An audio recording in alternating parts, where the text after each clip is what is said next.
दोस्तों आज के इस वीडियो में मैं आपके लिए धमाका ऑफर लेकर आया हूं। ऑफर क्या है? आज हम लोग एक ऐसे टॉपिक पर चर्चा करेंगे।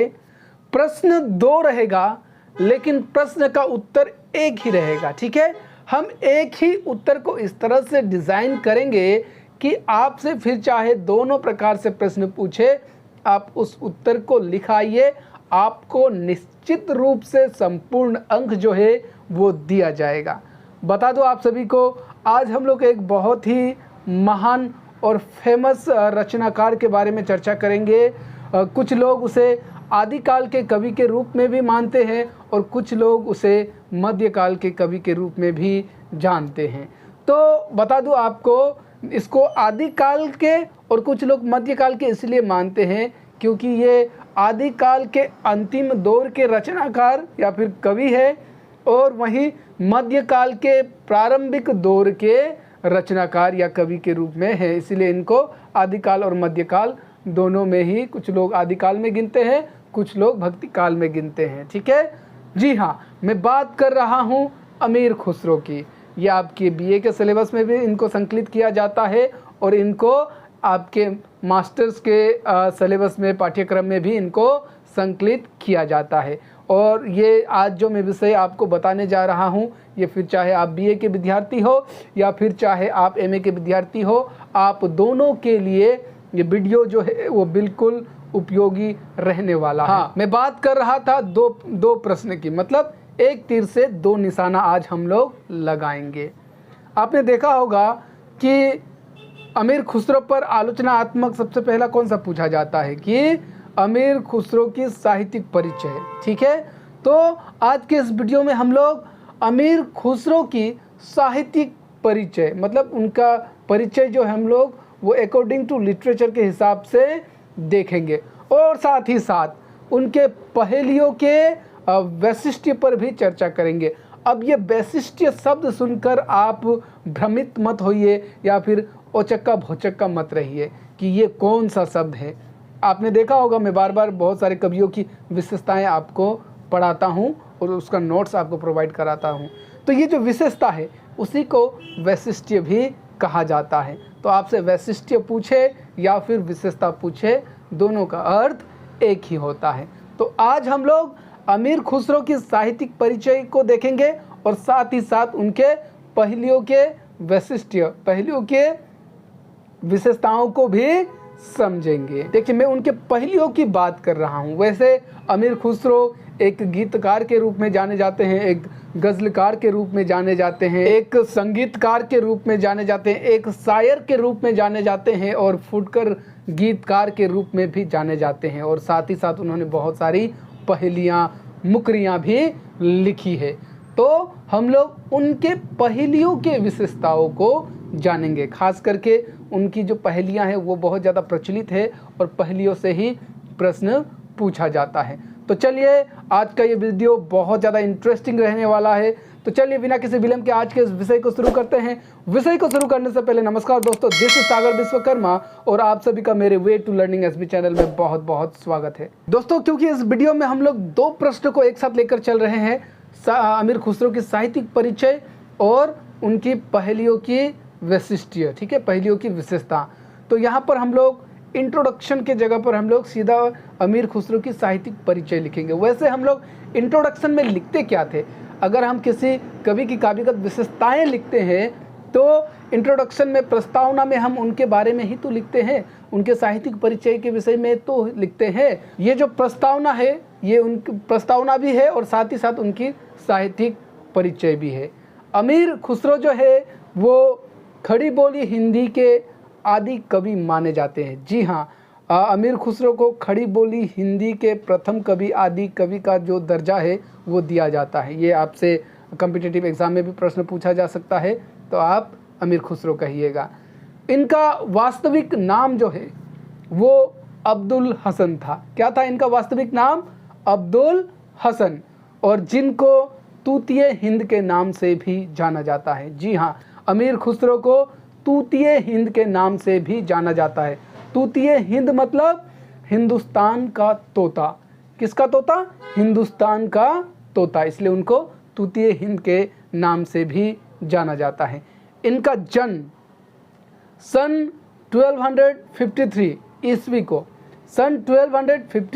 ईस्वी को उत्तर प्रदेश के एटा नामक जिले के पटियाली नामक गांव में अमीर सैफ उद्दीन महमूद के घर में हुआ था। अमीर खुसरो जो थे वो एक दरबारी कवि थे। ठीक है, दरबारी कवि मतलब किसी राजा के आश्रय में रहते थे। ठीक है, तो वो एक दरबारी कवि थे। दरबारी कवि के साथ साथ वे एक गायक थे, एक संगीतकार थे, एक शायर थे और गज़लकार के रूप में जाने जाते थे।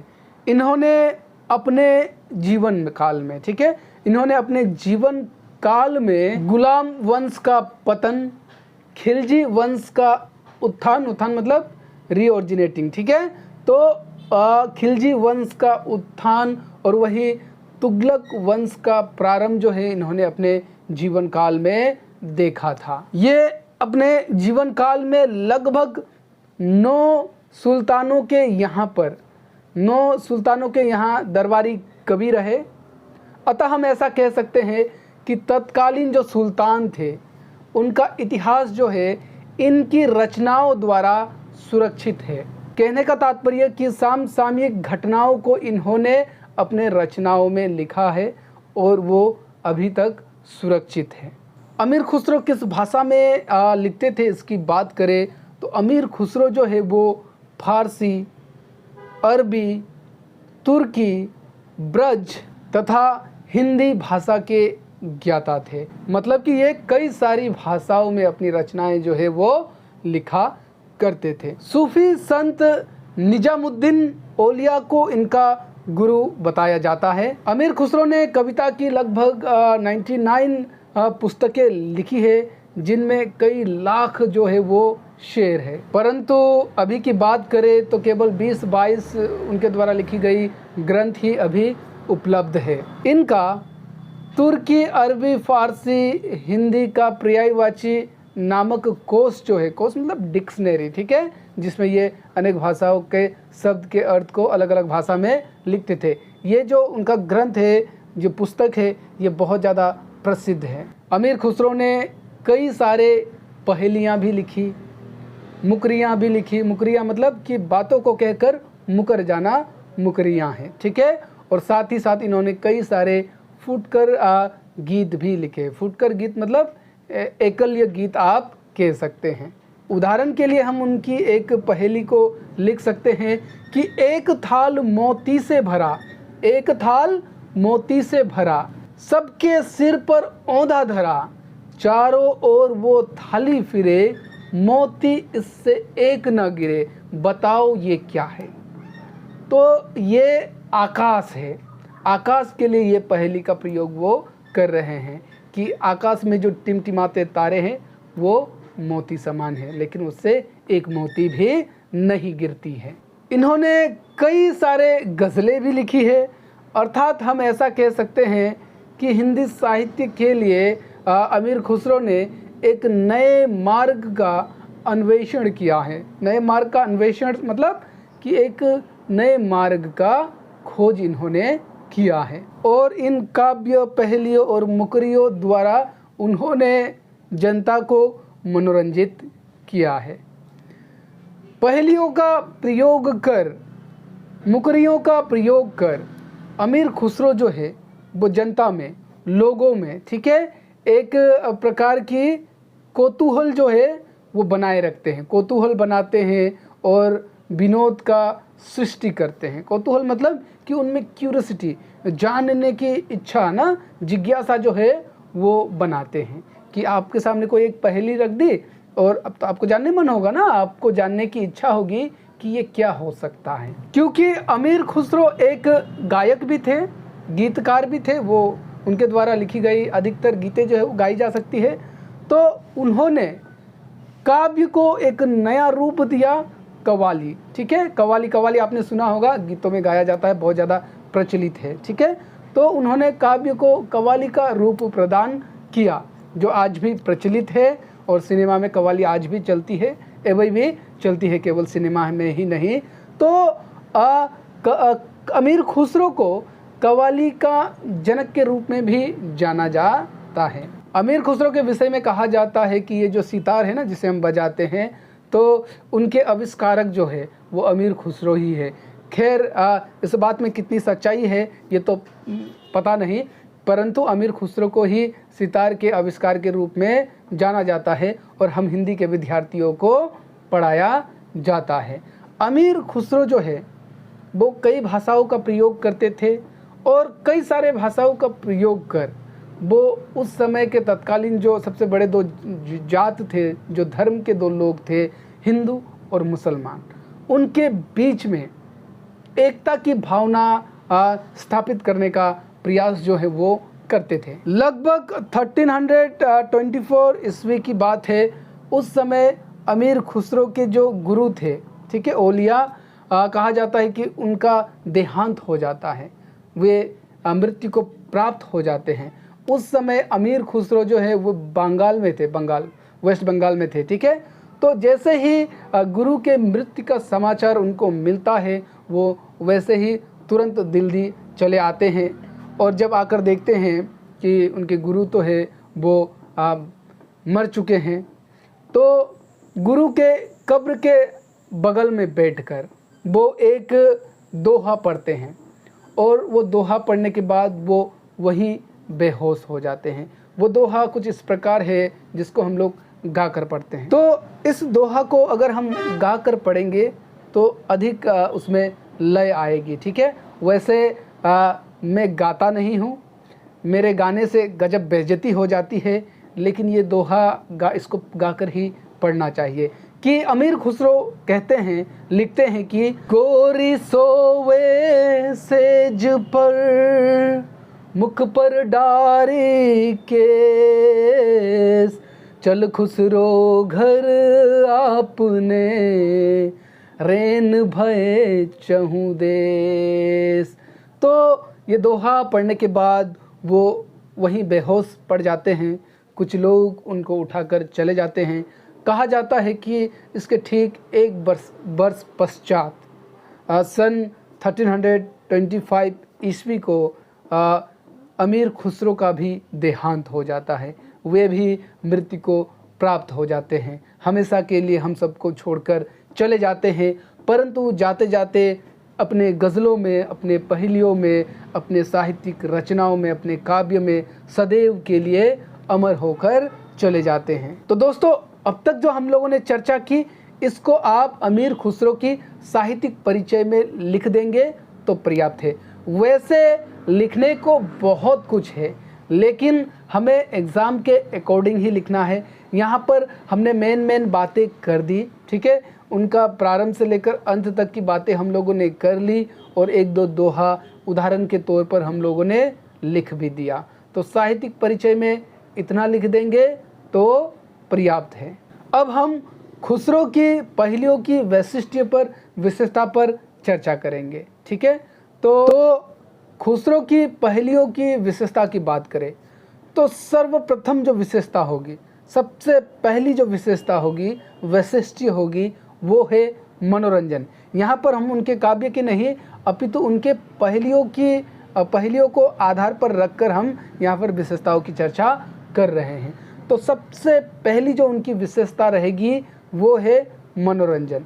जी हाँ, अमीर खुसरो जो पहेलियाँ लिखते थे वो जनता को मनोरंजित करने के उद्देश्य से लिखते थे, ठीक है, कि जनता का मनोरंजन किया जाए। उनकी पहेलियाँ जो है वो जनता के अंदर कौतूहल, ठीक है, आनंद, विनोद की भावना उत्पन्न कराती थी और उसको पढ़ने के बाद जनता में एक क्यूरियोसिटी, ठीक है, कौतूहल, जिज्ञासा जाग जाती थी। तो उनके पहेलियों के विषय में आचार्य रामचंद्र शुक्ल लिखते हैं। यहाँ पर हम लोग उदाहरण के तौर पर आचार्य रामचंद्र शुक्ल द्वारा अमीर खुसरो के लिए क्या कहा गया है, उनके पहेलियों के लिए क्या कहा गया है, उसको हम लोग एज ए एग्जाम्पल यहाँ पर कोटेट कर देंगे। कि आचार्य रामचंद्र शुक्ल लिखते हैं कि कबीर की उपेक्षा खुसरो का ध्यान बोलचाल की भाषा की ओर अधिक रहा। खुसरो का उद्देश्य जनता का मनोरंजन था, जबकि जो कबीर थे वो धर्म उपदेशक थे, ठीक है, वो धर्म का उपदेश दिया करते थे। ये कथन और भी लंबी है, लेकिन हम लोग मनोरंजन की बात कर रहे हैं तो इतना कथन हम लोगों ने लिख दिया तो ये बिल्कुल सटीक रह जाएगा। वहीं डॉक्टर राम कुमार वर्मा कहते हैं कि उनमें ना तो हृदय की परिस्थितियों का चित्रण है और ना ही कोई संदेश ही, वो केवल मनोरंजन का सामग्री है। तो ये डॉक्टर राम कुमार वर्मा लिखते हैं कि जो खुसरो की जो पहेलियाँ थी ये एक तो कविताओं की तरह नहीं थी, ठीक है, उसमें हृदय की किसी भी परिस्थितियों का चित्रण नहीं होता था, दूसरी ना तो इसमें कोई संदेश होती थी, ये केवल पब्लिक को, जनता को, लोगों को मनोरंजित करने के उद्देश्य से लिखी गई है। लेकिन भले ही केवल मनोरंजन कर रही हो, लेकिन इनकी पहेलियों ने साहित्य पर एक विशेष स्थान जो है वो प्राप्त कर ली है, ठीक है। तो यहाँ पर हम लोगों ने दो आलोचकों द्वारा दिए गए उनके पहेलियों पर आलोचना को हम लोगों ने उदाहरण के तौर पर लिख दिया। तो अब हम लोग अगली विशेषता की बात करते हैं। अमीर खुसरो की पहेलियों की दूसरी विशेषता की बात करें तो वो थी रहस्यवाद। जी हाँ, अमीर खुसरो की पहेलियों में रहस्यवाद होती थी। रहस्यवाद मतलब कि उसमें उनको वो जो शब्द का प्रयोग करते थे अपने पहेलियों में, वो शब्द कुछ और होते थे, परंतु उस शब्द में छिपी अर्थ कुछ और होती थी। उस शब्द से उस पहेली का निष्कर्ष जो है वो कुछ और निकल कर आता था। तो रहस्यात्मकता थी उनके पहेलियों में। और उनकी जो पहेलियां हैं जिसमें रहस्यवाद होती थी, ये मनुष्य को दिमागी कसरत कराती थी। दिमागी कसरत से तात्पर्य है कि वो सोचने पर आतुर हो जाते थे कि ये पहेली का अर्थ जो है वो क्या होगा। तो इस बिंदु पर अगर हमें उदाहरण लिखना होगा तो उनकी एक पहेलियों को हम लिख सकते हैं कि बहुत सुंदर सी पहेली है। एक चालबाज ने यह चाल चली, एक चालबाज ने यह चाल चली, पिंजरे में एक हरा तोता डाल दिया। एक चालबाज ने ये चाल चली, पिंजरे में एक हरा तोता डाल दिया। तोता, ठीक है, पैरोट। वह जादूगर क्या करतब दिखाता है, हरा तोता डालता है, लाल निकाल देता है, बताओ ये क्या है। तो पहली को सुनते ही दिमाग का कसरत होगा, लोग सोचने लगेंगे कि ये क्या हो सकता है। अब बताइए ये क्या हो सकता है, नहीं पता? जी हाँ, जिन लोगों ने बताया पान, जिन लोगों ने सोचा पान, बिल्कुल सही, ये पान की बात कर रहे हैं। पान जो हरी होती है उसको मुंह में डालो, चबाओ, क्योंकि उसमें चूना वूना होता है, ठीक है। तो चबाने के बाद जब हम थूक फेंकते हैं, ठीक है, तो वो लाल निकल कर आता है। तो इसका अर्थ क्या था? पान।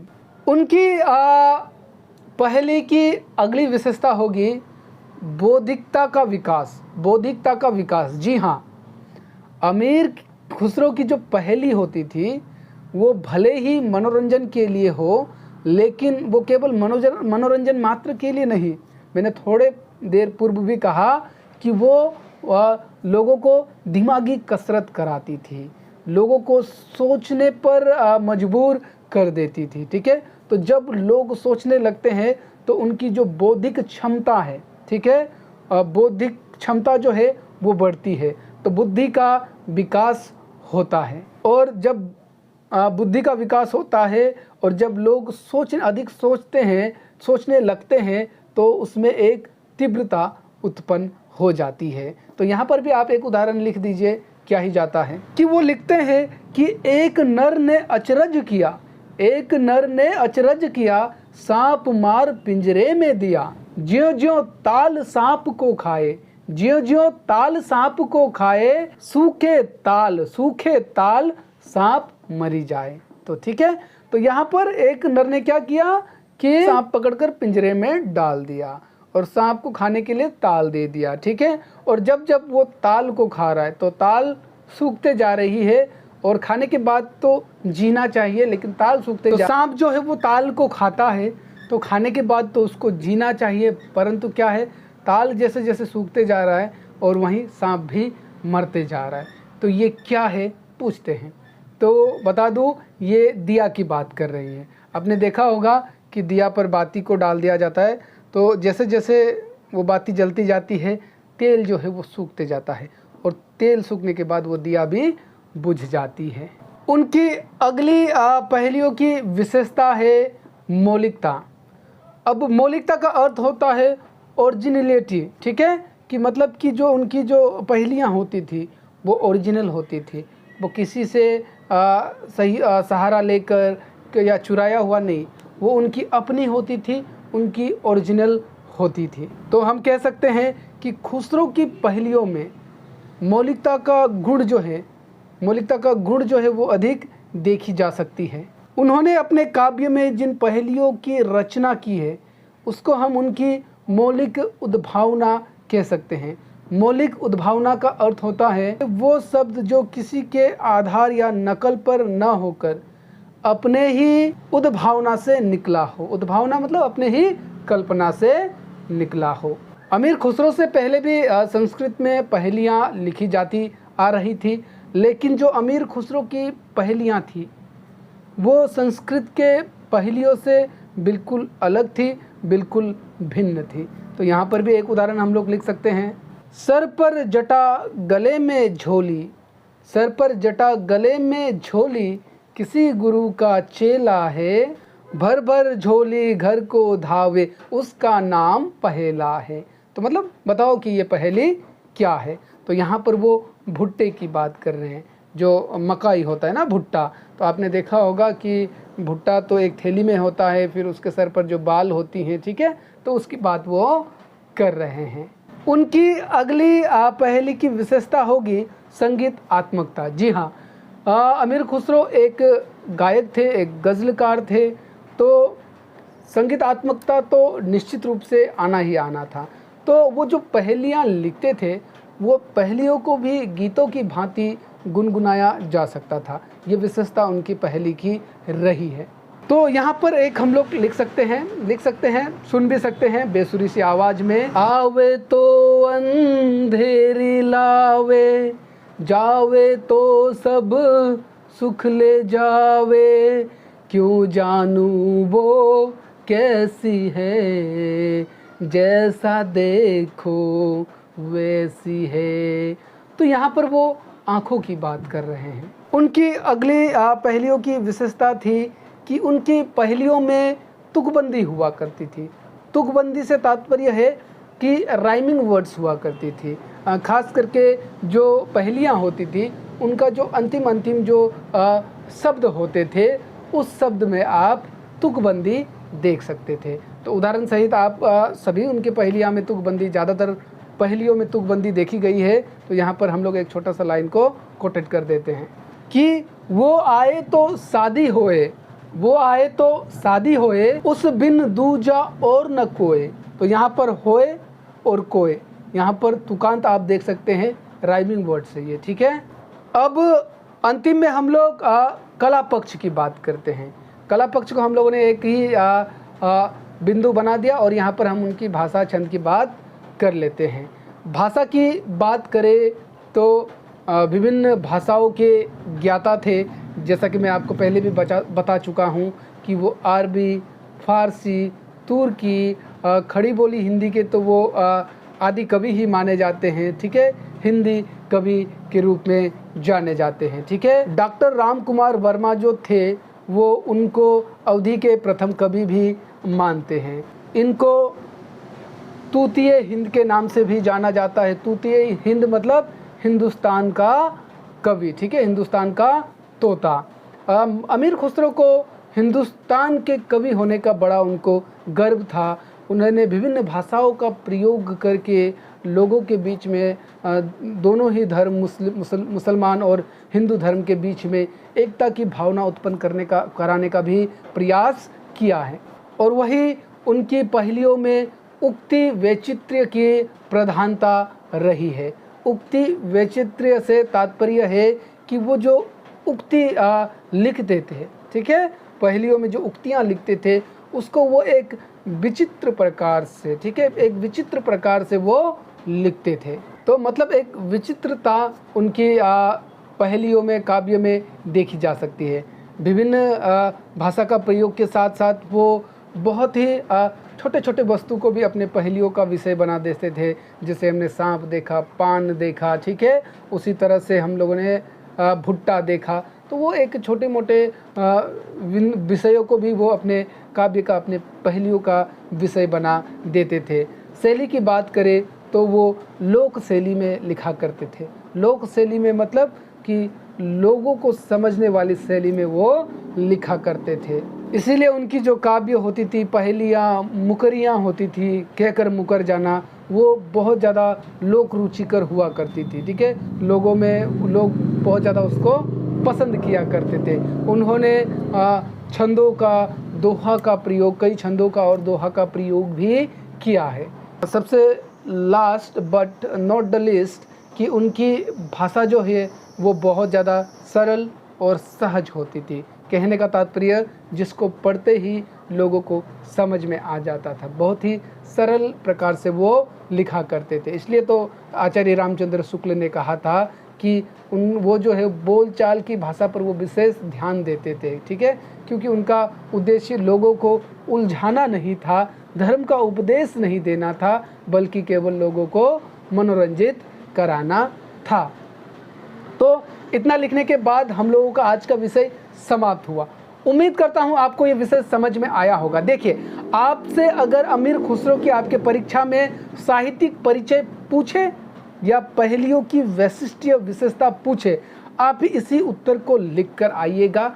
आपको डेफिनेटली संपूर्ण अंक जो है वो दिया जाएगा। ठीक है, और वही अगर आपसे केवल अमीर खुसरो की पहेलियों की विशेषता मात्र पूछे तो भी आप लिख के आइए, क्योंकि इंट्रोडक्शन में तो आपको उनके साहित्यिक, उनके विषय में उनका परिचय, जीवन परिचय तो आपको देना ही है। तो निश्चित रूप से आप उसको भी लिख कर आइए। और वही अगर आपसे केवल साहित्यिक परिचय ही पूछे तब भी आप लिख कर आइए।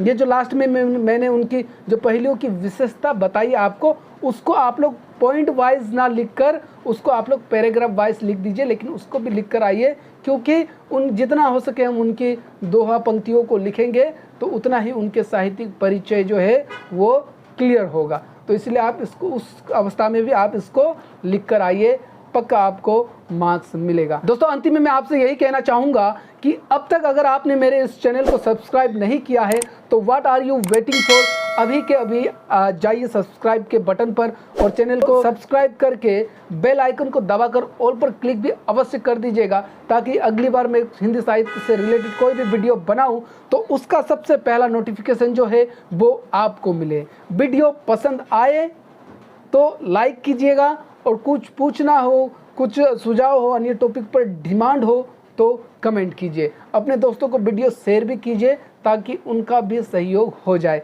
और अगर आप फाइनेंशियली मेरा भी सहयोग करना चाहते हैं तो यूट्यूब थैंक्स के ऑप्शन पर जाकर आप मुझे छोटी से छोटी अमाउंट को आपके सपोर्ट के, आपके प्यार भरा सपोर्ट के रूप में, आपके फाइनेंशियल सपोर्ट के रूप में आप मुझे दे सकते हैं स्वेच्छा से, अगर इच्छा हो तो। तो चलिए दोस्तों, बहुत जल्दी मिलते हैं किसी अन्य विषय के साथ। तब तक के लिए मुझे दीजिए इजाज़त। जय हिंद, जय भारत, नमस्कार।